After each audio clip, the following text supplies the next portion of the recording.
Hi friends, ನಮಸ್ಕಾರ. SSEM data 3777ಗೆ ತಮಗೆಲ್ಲ ಸ್ವಾಗತ. ಇವತ್ತಿನ ವಿಡಿಯೋದಲ್ಲಿ ರುಚಿಯಾಗಿ ಪಾಲಕ್ ಸೊಪ್ಪಿನ ಪಲ್ಯನ ಹೇಗೆ ಮಾಡೋದು ಅಂತ ಹೇಳಿ ತೋರಿಸ್ಕೊಡ್ತೀನಿ. ಅದಕ್ಕೂ ಮುಂಚೆ ನೀವೇನಾದರೂ ನನ್ನ ಚಾನಲ್ಗೆ ಹೊಸಬರಾಗಿದ್ದರೆ ಪ್ಲೀಸ್ ನನ್ನ ಚಾನಲ್ನ ಸಬ್ಸ್ಕ್ರೈಬ್ ಮಾಡ್ಕೊಳ್ಳಿ, ಹಾಗೆ ಪಕ್ಕದಲ್ಲಿರುವ ಬೆಲ್ ಐಕನ್ನ ಕ್ಲಿಕ್ ಮಾಡಿ. ಬನ್ನಿ ಹೇಗೆ ಮಾಡೋದು ಅಂತ ನೋಡೋಣ. ಮೊದಲಿಗೆ 2 ದೊಡ್ಡದಾದ ಈರುಳ್ಳಿನ ಸಿಪ್ಪೆ ತೆಗೆದುಬಿಟ್ಟು ಚೆನ್ನಾಗಿ ತೊಳೆದು ಆ ನಂತರ ಕಟ್ ಮಾಡ್ಕೊಳ್ಳೋದಕ್ಕೆ ಹಾಕ್ಕೊಳ್ತಾ ಇದ್ದೀನಿ. ಈರುಳ್ಳಿನ ಚಿಕ್ಕದಾಗಿ ಕಟ್ ಮಾಡ್ಕೊಳ್ಳಿ. ಚಿಕ್ಕದಾಗಿ ಕಟ್ ಮಾಡಿಕೊಂಡ್ರೆ ಈರುಳ್ಳಿ ಸೊಪ್ಪಿನ ಜೊತೆ ಚೆನ್ನಾಗಿ ಹೊಂದ್ಕೊಳ್ಳುತ್ತೆ. ಅದೇ ರೀತಿಯೇ ಪಾಲಕ್ ಸೊಪ್ಪನ್ನು ಸಹ 2 ಬಾರಿ ಚೆನ್ನಾಗಿ ಉಪ್ಪು ನೀರಲ್ಲಿ ನೆನೆ ಇಟ್ಟು ತೊಳೆದ್ಬಿಟ್ಟು ಆ ನಂತರ ನಾನಿಲ್ಲಿ ಕಟ್ ಮಾಡ್ಕೊಳ್ತಾ ಇದ್ದೀನಿ. ಸೊಪ್ಪನ್ನು ಸಹ ಆದಷ್ಟು ಚಿಕ್ಕದಾಗಿ ಕಟ್ ಮಾಡ್ಕೊಳ್ಳಿ. ಚಾಕುದಲ್ಲೇ ಬೇಕಾದರೂ ಕಟ್ ಮಾಡ್ಕೊಳ್ಬಹುದು, ಅಥವಾ ಈ ರೀತಿ ಬ್ಲೆಂಡರ್ ಇದ್ದರೆ ಬ್ಲೆಂಡರ್ನ ಉಪಯೋಗಿಸ್ಕೊಂಡು ಮಾಡ್ಕೊಳ್ಳಿ. ನೋಡಿ, ರೆಡಿಯಾಗಿದೆ. 1 ಕಟ್ಟು ಪಾಲಕ್ ಸೊಪ್ಪು ಹಾಗೆ 2 ಈರುಳ್ಳಿನ ತೊಗೊಂಡಿರೋದು. ಈ ಕಡೆ ಬಾಣಲಿನ ಇಟ್ಕೊಂಡು ಬಾಣಲಿ ಬಿಸಿಯಾದ ನಂತರ ಸ್ವಲ್ಪ ಎಣ್ಣೆನ ಹಾಕ್ಕೊಳ್ತಾ ಇದ್ದೀನಿ. ಒಗ್ಗರಣೆಗೆ ಬೇಕಾದಷ್ಟು ಎಣ್ಣೆ ಚೆನ್ನಾಗಿ ಕಾದಾದ ನಂತರ ಸಾಸಿವೆ ಜೀರಿಗೆನ ಹಾಕ್ಕೊಳ್ಳೋಣ. ಸಾಸಿವೆ ಜೀರಿಗೆ ಚಟಪಟ ಸಿಡಿದಾದ ನಂತರ ಕಡಲೆಬೇಳೆ ಉದ್ದಿನಬೇಳೆನ ಹಾಕ್ಕೊಳ್ತಾ ಇದ್ದೀನಿ.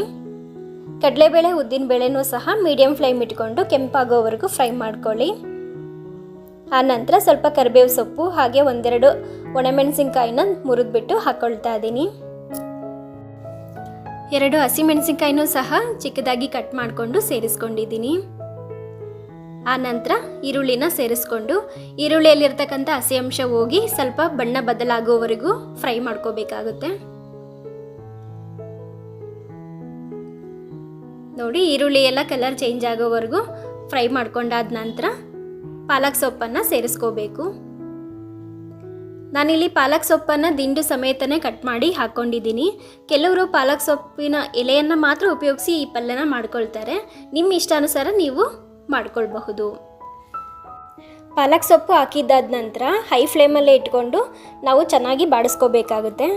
ಸೊಪ್ಪಲ್ಲಿರುವಂಥ ನೀರಿನಂಶ ಎಲ್ಲ ಹೋಗಿ ಚೆನ್ನಾಗಿ ಹಸಿ ಅಂಶನೂ ಸಹ ಕಡಿಮೆ ಆಗೋವರೆಗೂ ಚೆನ್ನಾಗಿ ಫ್ರೈ ಮಾಡಿಕೊಂಡು ಆ ನಂತರ ಚಿಟಿಕೆ ಅರಿಶಿನ, ರುಚಿಗೆ ತಕ್ಕಷ್ಟು ಉಪ್ಪು ಹಾಗೆಯೇ ಸ್ವಲ್ಪ ಕಾಯಿ ತುರಿನ ಹಾಕ್ಕೊಂಡು ಮತ್ತೆ 1-2 ನಿಮಿಷ ಚೆನ್ನಾಗಿ ಮಿಕ್ಸ್ ಮಾಡ್ಕೊಳ್ಳಿ. ಕಾಯಿ ತುರಿನ ಮಿಸ್ ಮಾಡದೆ ಹಾಕ್ಕೊಳ್ಳಿ, ತುಂಬಾ ರುಚಿಯಾಗಿರುತ್ತೆ. ಅದಕ್ಕೋಸ್ಕರ ರೊಟ್ಟಿ, ಚಪಾತಿ ಹಾಗೆ ಅನ್ನಕ್ಕೂ ಸೈಡ್ ಡಿಶ್ ಆಗಿನೂ ಈ ಸೊಪ್ಪಿನ ಪಲ್ಯನ ಉಪಯೋಗಿಸ್ಕೊಳ್ಬಹುದು. ತುಂಬಾ ಚೆನ್ನಾಗಿರುತ್ತೆ. ಖಂಡಿತ ಈ ರೆಸಿಪಿನ ಟ್ರೈ ಮಾಡಿ ಹೇಗೆ ಬಂತು ಅಂತ ಕಮೆಂಟ್ ಮಾಡಿ ಹೇಳಿ. ಇವತ್ತಿನ ಈ ರೆಸಿಪಿ ನಿಮಗೆಲ್ಲ ಇಷ್ಟವಾಗಿದೆ ಅಂತ ಭಾವಿಸ್ತೀನಿ. ಇದೇ ಥರ ಹೊಸ ರೆಸಿಪಿಯೊಂದಿಗೆ ಸಿಗೋಣ. ಅಲ್ಲಿವರೆಗೂ ನಮಸ್ಕಾರ. Thank you for watching.